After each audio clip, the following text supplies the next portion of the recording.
Friends, এডুমান্ত্রা WBCS প্ল্যাটফর্মে আজকে আমরা ম্যাথস বা ম্যাথামেটিক্স এই সাবজেক্টটা নিয়ে ডিসকাস করতে চলেছি এবং যে টপিকটা নিয়ে আজকে আমরা আলোচনা করব তাকে আমরা বলে থাকি অ্যালিগেশন।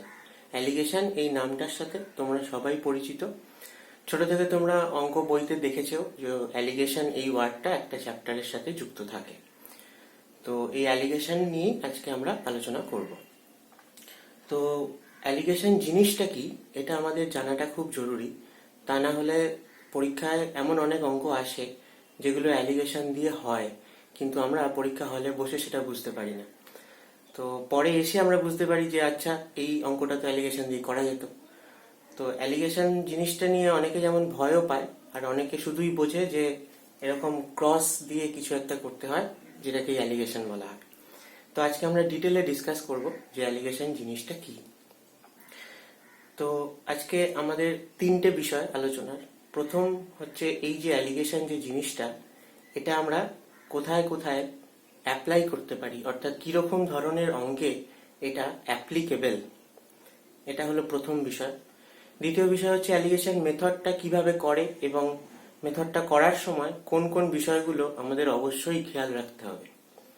আর তৃতীয় বিষয় হচ্ছে যে অ্যালিগেশন হয়তো অ্যাপ্লিকেবল কোনো অঙ্কে, কিন্তু আমি অ্যালিগেশন দিয়ে অঙ্কটা করব নাকি অন্য কোনো মেথডে করব, অর্থাৎ অ্যালিগেশন কোথায় বেস্ট অ্যাপ্লিকেবল আর কোথায় আমরা অ্যালিগেশনকে অ্যাভয়েড করতে পারি, এই তিনটে জিনিস নিয়ে মূলত আজকে আমরা আলোচনা করব।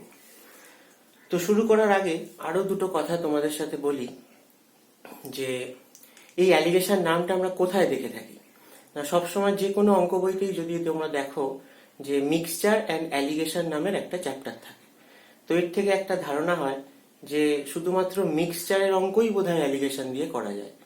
আর মিক্সচার বলতেই মনে হয় যে দুধ জল মেশাচ্ছি বা ওয়াটার অ্যান্ড অ্যালকোহল মেশাচ্ছি, এরকম কোনো মিক্সচার।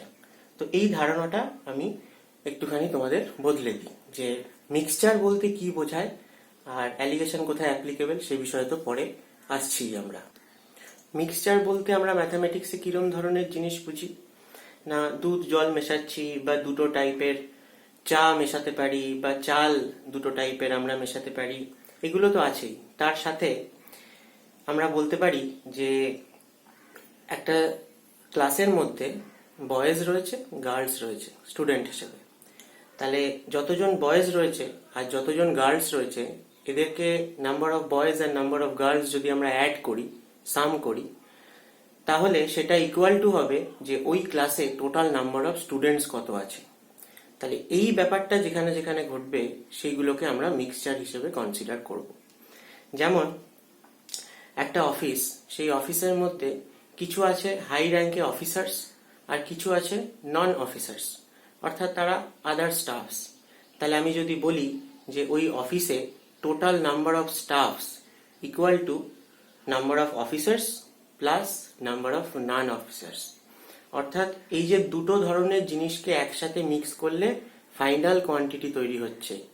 তো এখানে আরেকটা জিনিসও ইম্পর্টেন্ট যে এই ইন্ডিভিজুয়াল দুটো কোয়ান্টিটি, এটা কোয়ান্টিটি বলছি আমি কারণ এটা কেজি হতে পারে, ওয়েট হতে পারে, এটা ভলিউম হতে পারে, এটা নাম্বারস হতে পারে, যাই হোক না কেন, সেই দুটো যে ইন্ডিভিজুয়াল কোয়ান্টিটি তাদেরকে অ্যাড করলে যা হয় সেটা ইকুয়াল হবে টোটাল কোয়ান্টিটির সাথে, অর্থাৎ পুরোপুরি মিক্স করতে হবে। তার মানে অন্যভাবে যদি আমরা দেখি যে 10 কেজি চাল রয়েছে, তার সাথে আমি 8 কেজি ডাল একসাথে মেশালে যে খিচুড়িটা তৈরি হবে সেটা 10 + 8 অর্থাৎ 18 কেজি হবে। তাহলে মিক্সচার বলতে এরকম জিনিসকে আমরা বুঝবো। এরকম আরো এক্সাম্পল কি হতে পারে মিক্সচারের, ধরো পিওর মিল্ক রয়েছে 15 লিটার, তার সাথে আমি ওয়াটার অ্যাড করছি 10 লিটার, অর্থাৎ টোটাল যে কোয়ান্টিটির তৈরি হলো পিওর মিল্ক প্লাস ওয়াটার মিলিয়ে সেটা কিন্তু 15 + 10 25 লিটারই হবে। দুটো টাইপের অ্যালয়, দুটোর মধ্যেই কপার আর জিঙ্ক রয়েছে, আলাদা আলাদা রেশিওতে রয়েছে। সেই দুটো অ্যালয়, একটা রয়েছে 5 কেজি, একটা রয়েছে 6 কেজি, তাদেরকে একসাথে মেল্ট করে আমরা মিক্সচার যে তৈরি করলাম দুটো অ্যালয়ের, সেটা কিন্তু 5 + 6 11 কেজি হতে হবে। তেমনি আমরা বলতে পারি যে দুটো টাইপের চা রয়েছে, দার্জিলিং টি, আসাম টি, তো এদের দুজনের প্রাইস আলাদা। তো একটার 100 কেজির সাথে আরেকটার 70 কেজি আমি যদি মিক্স করে দিই, তাহলে টোটাল মিক্সচারটা 170 কেজি হতে হবে। তেমনি আমরা বলতে পারি যে একটা ট্রেনে করে যত প্যাসেঞ্জার যাচ্ছে, সেখানে বিলো 18 ইয়ার্স কতজন রয়েছে, অ্যাবাভ 18 ইয়ার্স কতজন রয়েছে, এই টোটাল মিলিয়েই কিন্তু ট্রেনের টোটাল প্যাসেঞ্জার। অর্থাৎ এই জিনিসগুলো যে যে জায়গায় অ্যাপ্লিকেবল, যে সমস্ত জায়গায় এরকম ধরনের জিনিস আমরা পাবো, সেখানে আমরা মিক্সচার হিসেবে সেটাকে কনসিডার করব। এছাড়া আরেকটা কথা অ্যালিগেশন সম্বন্ধে আমাদের মনে রাখতে হবে, যে অ্যালিগেশন এই টার্মটা আমরা শুধুমাত্র একটা চ্যাপ্টারের হেডিংয়েই পাই, মিক্সচার অ্যান্ড অ্যালিগেশন। কিন্তু অ্যালিগেশন কিন্তু কোনো চ্যাপ্টারের নাম নয়। অ্যালিগেশন হচ্ছে একটা মেথড। এই মেথডটা কোথায় কোথায় অ্যাপ্লিকেবল সেটার কথা আমরা আলোচনায় আসছি, কিন্তু অ্যালিগেশন ইটসেলফ একটা মেথড, সেটা বিভিন্ন চ্যাপ্টারে বিভিন্ন টাইপের অঙ্কে অ্যাপ্লাই করা যেতে পারে। শুধুমাত্র এই কি কি কন্ডিশন, সেটাই হচ্ছে কোথায় কোথায় অ্যাপ্লিকেবল। চলো তাহলে আমাদের প্রথম বিষয় আজকে যেটা আলোচনা ছিল, সেটা হচ্ছে অ্যালিগেশন কিরকম ধরনের অঙ্কে অ্যাপ্লিকেবল, কারণ অ্যালিগেশন একটা মেথড। তাহলে কোথায় কোথায় অ্যাপ্লিকেবল সেই রেসপেক্টে আমাদের দুটো কথা মনে রাখতে হয়। প্রথম কথা হচ্ছে, যে যে অঙ্কে রেট হিসেবে বলা থাকবে, রেটকে আমরা বাংলায় বলে থাকি হার। হ্যাঁ, কোনো কিছুর রেট, যেমন শতকরা হার বলে থাকি, পার্সেন্টেজ। তো এরকম রেট দিয়ে যদি কোনো অঙ্কে ডেটা দেওয়া থাকে, তাহলে সেই অঙ্কে আমরা অ্যালিগেশন অ্যাপ্লাই করতে পারি। তাহলে রেট বলতে কি বোঝায়? পার্সেন্টেজ। পার্সেন্টেজ একটা রেট। কেন রেট? তাহলে কারোর একটা রেসপেক্টে, কাউকে একটা বেস ধরে আমরা কোনো একটা ভ্যালু ফাইন্ড আউট করছি। আমরা সবাই জানি যে পার্সেন্টেজের ক্ষেত্রে আমাদের বেস থাকে 100। 100-এর রেসপেক্টে আমরা কোনো কিছু ক্যালকুলেট করলে সেই ভ্যালুটাকে পার্সেন্টেজ ভ্যালু বলে থাকি। তাহলে পার্সেন্টেজ ইটসেলফ একটা রেট। তেমন আরো রেট কি কি হতে পারে? আমরা যখন প্রফিট লস ক্যালকুলেট করি, তখন কার রেসপেক্টে বার করি, কত পার্সেন্ট প্রফিট হয়েছে বা কত পার্সেন্ট লস হয়েছে, কাকে বেস ধরে বার করি? না, কস্ট প্রাইসকে। কস্ট প্রাইসকে বেস ধরে আমরা প্রফিট বা লস ক্যালকুলেট করি। তাহলে পার্সেন্টেজ প্রফিট, পার্সেন্টেজ লস, এটাও কিন্তু রেট। আচ্ছা, তোমরা টাইম অ্যান্ড ডিস্টেন্সের ক্ষেত্রে তো অবশ্যই জানো যে স্পিড অবশ্যই একটা রেট। Kilometre per hour, metre per second, এগুলো সবই রেট। আচ্ছা, আমরা আরো কিরকম রেট বলতে পারি? না, এই যে কোনো কিছু আমরা কিনছি, আমরা ওয়েটের রেসপেক্টে যদি কিনি, তাহলে rupees per KG, rupees per gram, paisa per milligram, এই সবই কিন্তু রেট। আবার যদি ভলিউমের রেসপেক্টে লিকুইড কিছু কিনছি, তখন রুপিস পার লিটার, এটাও কিন্তু রেট। আমরা বলতে পারি যে একটা ক্লাসে যত স্টুডেন্টস রয়েছে, তারা যে মার্কস পেয়েছে, অর্থাৎ পরীক্ষা টোটাল মার্কস একই, কিন্তু এক্সাম একই ইয়েতে হয়েছে, সবাই কে কত মার্কস পেয়েছে, অর্থাৎ মার্কস পার স্টুডেন্ট, এটাও কিন্তু একটা রেট।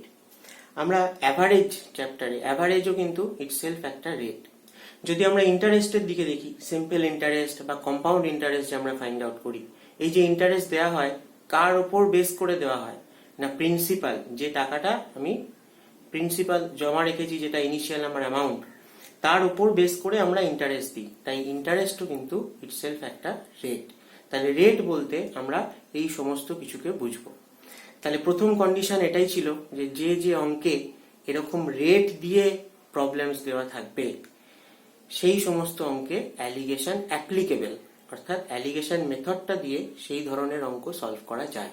এটাই একমাত্র কন্ডিশন নয়, দুটো কন্ডিশন রয়েছে। ফার্স্ট কন্ডিশন এটা, আর সেকেন্ড কন্ডিশন তোমরা এতক্ষণে বুঝেই গেছো যে দুটো জিনিসকে অ্যাড করে ফাইনাল কোয়ান্টিটি যদি আমরা বানাই, তাহলে এই যে মিক্সচার যাকে বলছিলাম, যে দুটো ইন্ডিভিজুয়াল কোয়ান্টিটি বা জিনিসকে অ্যাড করে আমরা ফাইনাল কোয়ান্টিটি পাবো, এই দুটো জিনিস যে যে অঙ্কে থাকবে, সেই সমস্ত জায়গায় অ্যালিগেশন অ্যাপ্লিকেবল। তাহলে মিক্সচার সম্বন্ধে আরেকটা এক্সাম্পল দিই, দুটো জিনিসকে অ্যাড করে ফাইনাল কোয়ান্টিটি। আমরা যা ইনকাম করি, সেটাকে ব্রডলি দেখলে দুটো পার্টে আমরা ডিভাইড করতে পারি। একটা আমাদের এক্সপেন্ডিচার, একটা আমাদের সেভিংস। তাহলে এক্সপেন্ডিচার আর সেভিংস, এই দুটোকে, যত টাকা এক্সপেন্ড করেছি আমি সারা মাসে আর যত টাকা আমি সেভিংস করেছি, এই দুটোকে যদি আমি অ্যাড করি, তাহলে সেটাই তো আমার টোটাল ইনকাম হওয়া উচিত। তাহলে এখানেও কিন্তু অ্যালিগেশন অ্যাপ্লিকেবল। তাহলে এখানে আরেকটা ছোট্ট কথা, অ্যালিগেশন মানে দুটো জিনিসকে অ্যাড করা, দুটো জিনিসকে একসাথে জুড়ে ফাইনাল কোয়ান্টিটি বানানো। ইনকাম থেকে এক্সপেন্ডিচারকে মাইনাস করলেও আমরা সেভিংস পাই, অথবা ইনকাম থেকে সেভিংসকে মাইনাস করলে এক্সপেন্ডিচার পাই, কিন্তু মাইনাস করার নাম অ্যালিগেশন নয়। অ্যালিগেশন মানে দুটো জিনিসকে অ্যাড করব বা জুড়ব, অর্থাৎ এক্সপেন্ডিচার প্লাস সেভিংস, এটা মানে টোটাল ইনকাম। এই রেসপেক্টে অ্যালিগেশন অ্যাপ্লিকেবল। তাহলে আমাদের আজকে প্রথম আলোচনার বিষয় অর্থাৎ অ্যালিগেশন মেথডটা কোন ধরনের অঙ্কে কি কি কন্ডিশন স্যাটিসফাই করলে, অর্থাৎ যে দুটো কন্ডিশনের কথা বললাম সেই দুটো কন্ডিশন স্যাটিসফাই করলে অ্যালিগেশন মেথডটা সেখানে অ্যাপ্লিকেবল। নেক্সট চলো, আজকে দ্বিতীয় বিষয় হচ্ছে অ্যালিগেশন মেথডটা যখন আমরা করব তখন অ্যাপ্লিকেবল তো এই দুটো কন্ডিশন স্যাটিসফাই করলে অ্যাপ্লিকেবল হয়ে যাবে, তাহলে এবার করতে হবে। তাহলে করার সময় আমরা কিভাবে করব এবং কোন কোন জিনিস আমরা বিশেষভাবে খেয়াল রাখবো, চলো তার জন্য আমরা একটা এক্সাম্পল নিয়ে শুরু করি। চলো, এক্সাম্পল কি বলছে না, আমার বাজারে একটা ছোট্ট চালের দোকান আছে, তো আরো দোকান অনেক রয়েছে, তাদের সাথে কম্পিটিশনও রয়েছে, তো সেখানে আমি চাল বিক্রি করি আর কি। তো হোলসেল যে বড় চালের আড়ত, সেখান থেকে আমি চাল কিনে নিয়ে আসি, দিয়ে আমার ছোট দোকানে আমি বিক্রি করি। তো প্রথমে আমি যে চালটা কিনে এনেছিলাম সেটা 50 টাকা পার কেজি, অর্থাৎ প্রথম টাইপের যে রাইস আমি কিনে নিয়ে এসেছি, রাইস টাইপ 1, সেটা রেট হচ্ছে 50 টাকা পার কেজি, অর্থাৎ এটা একটা রেট, পার কেজি প্রাইস বলা হচ্ছে। দিয়ে যখন বাজারে এসে আমি সেল করতে যাব তখন দেখছি যে আমার আশেপাশের যে দোকানগুলো তারা এই একই কোয়ালিটির চাল 50 টাকা বা তার থেকে কমেও সেল করছে। কেউ 47 রুপিস পার কিলো, কেউ 48 রুপিস পার কিলোতে সেল করছে।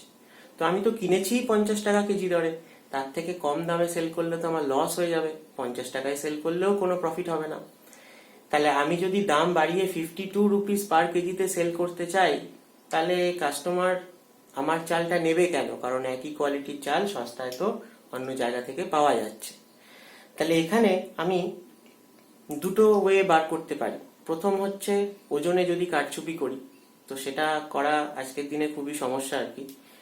তো আরেকটা ওয়ে কি করতে পারি না, এই যে চালটা আমি কিনেছি 50 টাকা কেজি দরে, এর সাথে যদি আমি আরো কম টাকা দরে কোনো চাল মিশিয়ে দিই, আরো লো কোয়ালিটির কোনো চাল মিশিয়ে দিই, তাহলে কি হবে না, তাহলে 50 টাকা কেজির সাথে ধরো আমি 30 টাকা কেজি দরে আরেকটা টাইপের রাইস আমি কিনে নিয়ে এলাম, দিয়ে যদি আমি এই দুটোকে সমান সমানে মিক্স করে দিই, অর্থাৎ 1 কেজি 50 টাকা চালের সাথে 1 কেজি 30 টাকার চাল যদি মিশিয়ে দিই, সমান পরিমাণ মিশিয়ে দিই, অর্থাৎ 1:1 রেশিওতে মিশিয়ে দিই, তাহলে আমরা বলতে পারি না যে মিক্সচার যেটা হলো 1 কেজি মিলে 2 কেজি হয়ে গেল, আর তার টোটাল প্রাইস কত হলো 50 কেজি, আর 50 রুপিস পার কেজি, আর 30 rupees per KG, total 80 rupees per KG. তাহলে 2 কেজি চাল এখন হয়ে গেছে মিক্স হওয়ার পর, আর তাদের টোটাল কস্ট প্রাইস দাঁড়িয়ে গেছে 80 রুপিস। তাহলে পার কেজির কস্ট প্রাইস কত 40 রুপিস, অর্থাৎ এদের দুজনের ঠিক মাঝামাঝি যে প্রাইসটা রয়েছে 30 আর 50 ঠিক মাঝে 40 রয়েছে। তো এটা কখন হবে, যখন আমরা সমান পরিমাণে মেশাবো। তা সবসময় সমান পরিমাণে মেশাবো এরকম তো হয় না, তাহলে তো অনেকে চাল এসে দেখে বুঝে যাবে যে এখানে লো কোয়ালিটির চাল মেশানো আছে। তাহলে কি ওয়েতে মেশাবো, এই একটা সমস্যা তৈরি হয়েছে আমার কাছে। ধরো 50 টাকা কেজি দরের চাল এক বস্তার সাথে 1 কেজি 30 টাকা কেজি দরের চাল যদি আমি মিশিয়ে দিই, তাহলে আলটিমেটলি লোকে দেখে ওটাকে 50 টাকা কেজির চাল বলেই মানবে। যদি উল্টোটা করি, 30 টাকা কেজি দরের চাল এক বস্তার সাথে 50 টাকা কেজি দরের 1 কেজি মিশিয়ে দিই, তাহলে লোকজন ওটাকে 30 টাকা কেজি দরেই মানবে। আমি যদি 40 টাকা বা 42 টাকা 45 টাকায় সেল করি, তাও লোকে কিনবে না। তাহলে কি ওয়েতে মেশাবো যাতে আমার দুটো মিক্স হয়ে যাওয়ার পরে মিক্সচারের যে কস্ট প্রাইস, যেটাকে আমরা বলবো মিন কস্ট প্রাইস, মিন বলতে না এই যে দুটো প্রাইস রয়েছে তাদের মাঝামাঝি কোনো একটা ভ্যালু হবে, অর্থাৎ 50 টাকার থেকেও কমে যাবে, 30 টাকার থেকে বেশি হবে। এই যে মাঝামাঝি একটা প্রাইস, যেটা আমার দরকার, আর কি ওয়েতে মেশাবো এটাও আমার জানা দরকার। তো এই কি ওয়েতে মেশালে পরে এই মিন প্রাইস একটা আমি পাবো, সেটা আমাকে অ্যালিগেশন বলে দেবে যে হ্যাঁ এই রেশিওতে মেশাও, 1:1 মেশাবে নাকি 2:3 মেশাবে না 4:3 মেশাবে, সেই অ্যান্সারটা আমাকে অ্যালিগেশন দেবে। তবে তার আগে অ্যালিগেশনকে তো বলতে হয় যে আমি কি চাই। আমি চাই যে আমি বাজারে অ্যাটলিস্ট 45 পার কেজি যেন সেল করতে পারি। তাহলে আমি চাই যে তার থেকে কম হোক আমার মিন কস্ট প্রাইস। আমি চেয়েছি যে 42 রুপিস হোক, দুটোকে মিক্স করে রুপিস 42 হোক, এটা মিন কস্ট প্রাইস হোক, যাতে এর থেকে 1 টাকা 2 টাকা বেশিতে আমি সেল করলে প্রফিট থাকবে আমার।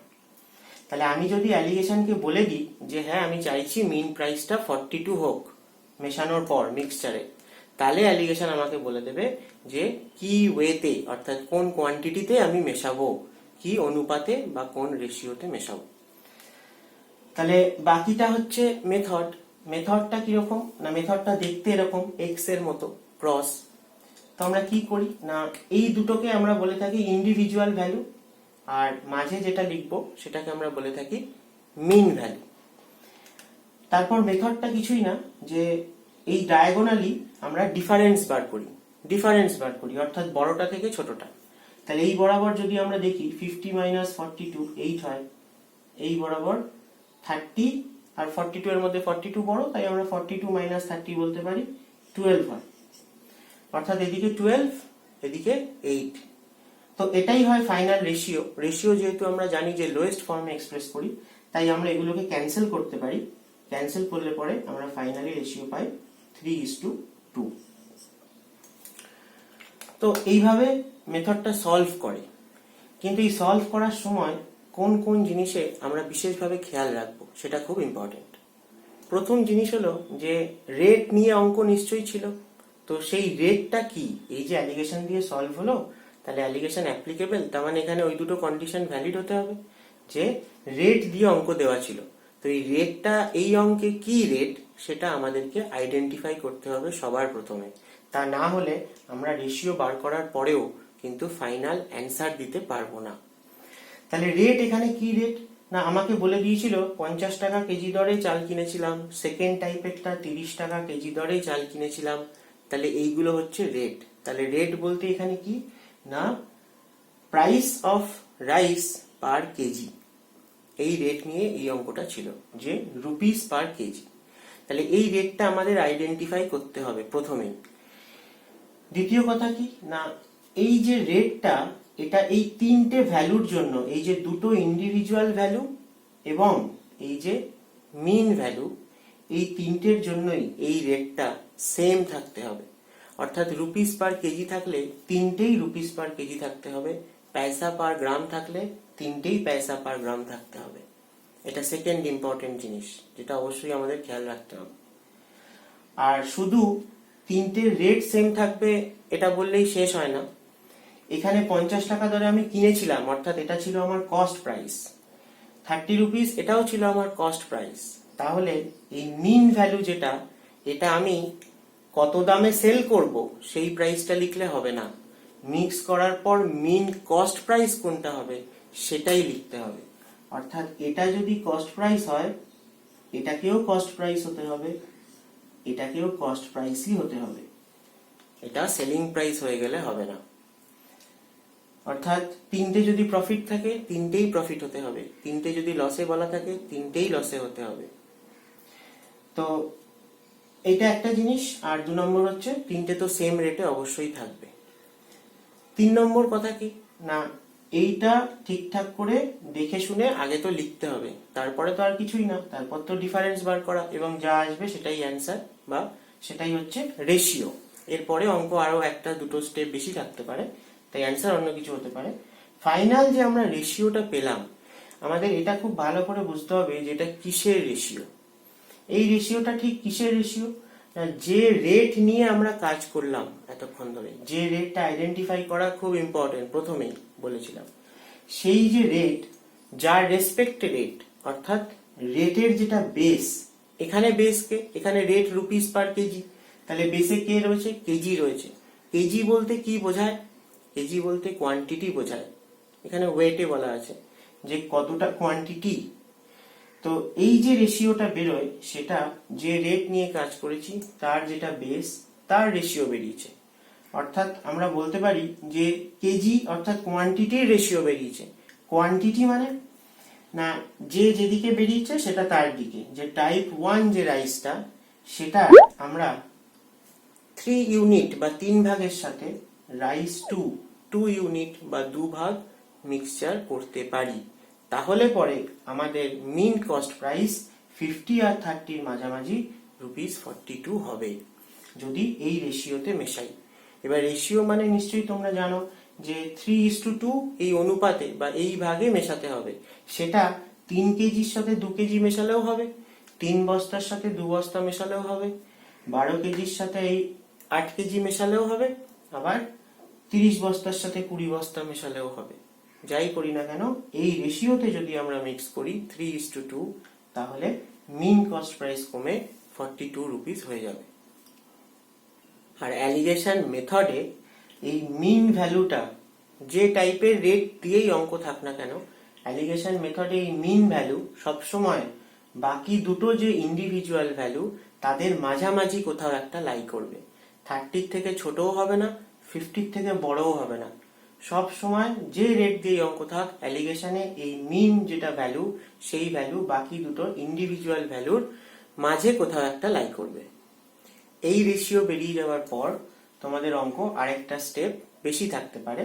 যেমন তোমাকে যদি বলে দেয় যে টাইপ 1 যে রাইসটা সেটা তুমি 36 কেজি কিনেছিলে, তাহলে তার সাথে তোমার কত কেজি টাইপ 2 রাইস মিক্স করতে হবে, তাহলে আমরা তখন বলতে পারি রেশিও বেরিয়ে যাওয়ার পর যে 3 মিনস 36 কেজি, তার মানে 12 টাইমস, তাহলে 2 মিনস আমরা বলতে পারি সেটারও 12 টাইমস, অর্থাৎ 24 কেজি।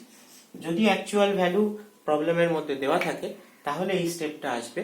অ্যালিগেশন মেথডটা এই রেশিও বার করা অবধি ছিল। তাহলে অঙ্ক সলভ করার সময় আমরা এই তিনটে জিনিস মেনলি খেয়াল রাখবো, যে এই যে তিনটে ভ্যালু দুটো ইন্ডিভিজুয়াল আর মিন ভ্যালু এটা সেম রেটে আছে কিনা, মিন ভ্যালুটা এই দুটোর মাঝামাঝি ঠিকঠাক আমরা চিনতে পেরেছি কিনা কোনটা মিন ভ্যালু, আর রেটটা অবশ্যই আইডেন্টিফাই করা যাতে এই যে ফাইনাল রেশিওটা বেরোলো সেটা কার রেশিও বেরোলো সেটা আমরা বলতে পারি যে রেট নিয়ে কাজ করেছি যার রেসপেক্টে যেটা বেস তাদের রেশিও বেরিয়েছে।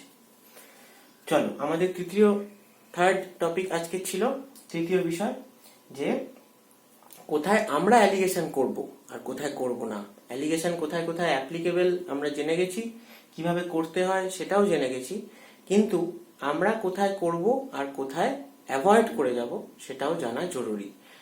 তো তার জন্য আমাদের দেখতে হয় যে কতগুলো ভ্যারিয়েবল নিয়ে অ্যালিগেশনটা হচ্ছে। এখানে যদি তোমরা খেয়াল করো তাহলে তিনটে ভ্যারিয়েবল পরিষ্কার আমরা দেখতেই পাচ্ছি, যে দুটো ইন্ডিভিজুয়াল রেট রয়েছে আর একটা মিন রেট রয়েছে, তার সাথে আর এই ফাইনাল যে রেশিওটা বেরোয় এইটা একটা ভ্যারিয়েবল। তাহলে এখানে চারটে ভ্যারিয়েবল রয়েছে, এর মধ্যে তোমাকে যে কোনো অন্যটা তোমাকে বার করতে হবে।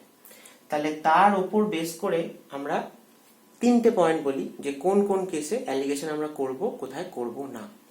প্রথম কথা হচ্ছে এই অঙ্কটা যেমন ছিল যে এই যে দুটো ইন্ডিভিজুয়াল রেট আর এই যে মিন রেট এটা আমরা জানতাম, আমাদেরকে ফাইনাল রেশিও বার করতে দিয়েছিল। তাহলে এই ফাইনাল রেশিও যদি বার করতে দেয় তাহলে অ্যালিগেশন মেথডটাই হচ্ছে বেস্ট মেথড সেই টাইপের অঙ্ক সলভ করার জন্য। এর ধারে পাশে আর কোনো মেথড নেই এর সাথে মোকাবিলা করার মতো। অ্যালিগেশনই হচ্ছে বেস্ট ওয়ে যদি এই ফাইনাল রেশিও আমাদেরকে ফাইন্ড আউট করতে দেওয়া হয়। সেকেন্ড কি হতে পারে না, সেকেন্ড হতে পারে যে এই যে দুটো ইন্ডিভিজুয়াল রেট তার মধ্যে একটা তোমার দেওয়া আছে, আরেকটা বার করতে হবে। তাহলে অন্য দুটো গিভেন থাকবে, মিন রেট গিভেন থাকবে, রেশিওটাও গিভেন থাকবে। দুটো ইন্ডিভিজুয়াল রেটের মধ্যে একটা গিভেন আরেকটা ফাইন্ড আউট করতে হবে। তখন আমরা অ্যালিগেশন দিয়ে করতেও পারি, বা এর কম্পারেটিভলি অন্য আরো মেথড রয়েছে যেগুলো সমান ভালো। অ্যালিগেশনও যা, অন্য মেথড দিয়ে করলেও একই ব্যাপার, যখন দুটো ইন্ডিভিজুয়াল ভ্যালুর মধ্যে যে কোনো একটা গিভেন আরেকটা বার করতে দিয়েছে। আর থার্ড হচ্ছে যদি এই মিন যে রেট এই মিন ভ্যালুটা যদি ফাইন্ড আউট করতে দেওয়া থাকে, অর্থাৎ দুটো ইন্ডিভিজুয়াল রেট দেওয়া আছে এবং রেশিও দেওয়া আছে, তোমাদেরকে কোনো কারণে এই মিন রেটটা বার করতে হবে, তখন আমরা অ্যালিগেশনকে অ্যাভয়েড করব। কারণ তখন আমাদের মিন রেট কিছু একটা এক্স ধরে নিয়ে ইকুয়েশন বানিয়ে সলভ করতে হবে। যেহেতু আমরা এই যে ডিফারেন্স নিচ্ছিলাম সেখানে মিন রেটটা দুবারই এসেছিল, তাই জন্য মিন রেটকে আমাদের তখন আননোন কোনো একটা কোয়ান্টিটি এক্স ধরে নিয়ে একবার 50 মাইনাস এক্স করতে হয় বাই এক্স মাইনাস 30 করতে হয় ইকুয়াল টু 8/12 বা 2/3 রেশিও গিভেন থাকলে 2/3 দেওয়া থাকবে 2/3 এই ইকুয়েশন সলভ করে করতে হবে। তাহলে যখন আমাদেরকে মিন রেট বার করতে দেবে তখন আমরা অ্যালিগেশনকে অ্যাভয়েড করে অন্যান্য অনেক ভালো মেথড দিয়ে সলভ করতে পারবো। তাহলে যখন ফাইনাল রেশিও বার করতে দিচ্ছে তখন অ্যালিগেশনই হচ্ছে বেস্ট মেথড, অ্যালিগেশন দিয়েই আমরা করব। যখন আমাদেরকে দুটো ইন্ডিভিজুয়াল ভ্যালুর মধ্যে যে কোনো একটা ফাইন্ড আউট করতে দিয়েছে তখন আমরা অ্যালিগেশন দিয়ে করতেও পারি বা অন্য মেথড দিয়েও করতে পারি। আর যদি আমাদেরকে মিন ভ্যালু মিন রেট বার করতে দেয় তাহলে আমরা সবসময় অ্যালিগেশনকে অ্যাভয়েড করব। চলো আজকের মতো অ্যালিগেশন নিয়ে ভিডিও এ পর্যন্তই। নেক্সট ভিডিও থেকে আমরা অ্যালিগেশন দিয়ে করা যায় এরকম বিভিন্ন ধরনের অঙ্ক একসাথে সলভ করব। তোমাদের যদি ভিডিওটা ভালো লেগে থাকে তাহলে তোমরা অবশ্যই লাইক করো, আর কতটা অ্যালিগেশন বুঝতে পারলে, আমি কতটা বোঝাতে পারলাম সেটা অবশ্যই কমেন্ট করে জানিও। এবং কারোর যদি কোনো জায়গায় মনে হয় যে আমি বুঝতে পারিনি বা আমার প্রবলেম হচ্ছে তাহলে সেও অবশ্যই কমেন্ট করে আমাকে জানিও। আর যদি সত্যিই তোমাদের মনে হয় যে ভিডিওটা তোমাদের উপকারে এসছে তাহলে তোমাদের বন্ধুদের মধ্যেও ভিডিওটা শেয়ার করো যাতে তারাও উপকৃত হতে পারে।